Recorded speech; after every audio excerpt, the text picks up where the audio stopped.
എല്ലാവർക്കും സുഖമല്ലേ? അപ്പോൾ ഇന്നിപ്പോൾ ഞാൻ ഒരു യാത്ര കഴിഞ്ഞ് വന്ന് വീട്ടിലേക്ക് കയറണുള്ളൂ. ഇന്നത്തെ യാത്രയുടെ കഥ എന്തായിരുന്നു എന്നുള്ളത് ഇപ്പൊ കാട്ടിത്തരാം. ക്രിസ്മസ് കാലങ്ങളിൽ അല്ലെങ്കിൽ ഡിസംബറിനോടനുബന്ധിച്ച് കർത്താവിന്റെ തിരുപ്പിറവിയോടനുബന്ധിച്ച് ഒക്കെ എല്ലാവർക്കും ചെയ്യാവുന്നതും ഒക്കെ ആയിട്ടുള്ളൊരു സൽക്കർമ്മത്തിന് വേണ്ടി പോയതായിരുന്നു. അപ്പം ഞാൻ മാത്രമല്ല കേട്ടോ, എൻ്റെ കൂടെ വേറെ ഒന്ന് രണ്ട് സുഹൃത്തുക്കളൊക്കെ ഉണ്ടായിരുന്നു. അപ്പം നമുക്ക് അതൊക്കെ കാണാം.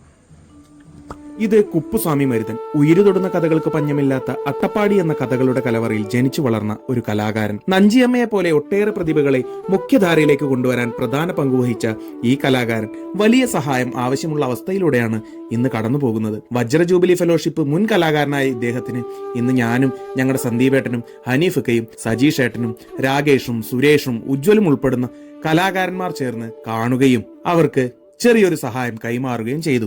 ഞങ്ങളുടെ മാത്രമല്ല, ഞങ്ങളുടെ കൂടെയുള്ള പാലക്കാട് ജില്ലയിലെ വജ്ര ജൂബിലി ഫെലോഷിപ്പിന് കീഴിലെ വലിയ മനസ്സുള്ള കലാകാരന്മാരുടെ ചെറിയ സംഭാവനയിൽ നിന്നും ഒരു കുഞ്ഞു സഹായം ഞങ്ങളാൽ കഴിയുന്നത് ഇന്ന് ഞങ്ങൾക്ക് ചെയ്യാനും അദ്ദേഹത്തെ നേരിട്ട് കാണാനും പറ്റി. ഇതൊക്കെയല്ലേ നമുക്കൊരു ക്രിസ്തുമസ് കാലത്ത് ചെയ്യാൻ കഴിയുന്ന ഏറ്റവും നല്ല നന്മ. കണ്ടില്ലേ, ഇതൊക്കെയാണ് ഒരു കലാകാരൻ എന്ന നിലയിൽ നമുക്ക് എല്ലാവർക്കും ചെയ്യാൻ പറ്റും. കലാകാരന്മാർക്ക് മാത്രമല്ല, നമുക്ക് ഓരോരുത്തർക്കും ചെയ്യാം. അപ്പൊ എന്തായാലും ഇങ്ങനെയുള്ള സൽക്കർമ്മങ്ങളിലൂടെയും ഈ ഡിസംബർ മാസത്തിനെ അങ്ങോട്ട് മെല്ലെ ആണ്ടയിൽ നിന്ന് നൈസായിട്ട് ഒഴിവാക്കാം. അങ്ങനെ പുതിയൊരു കാലം വരികയല്ലേ, 2024.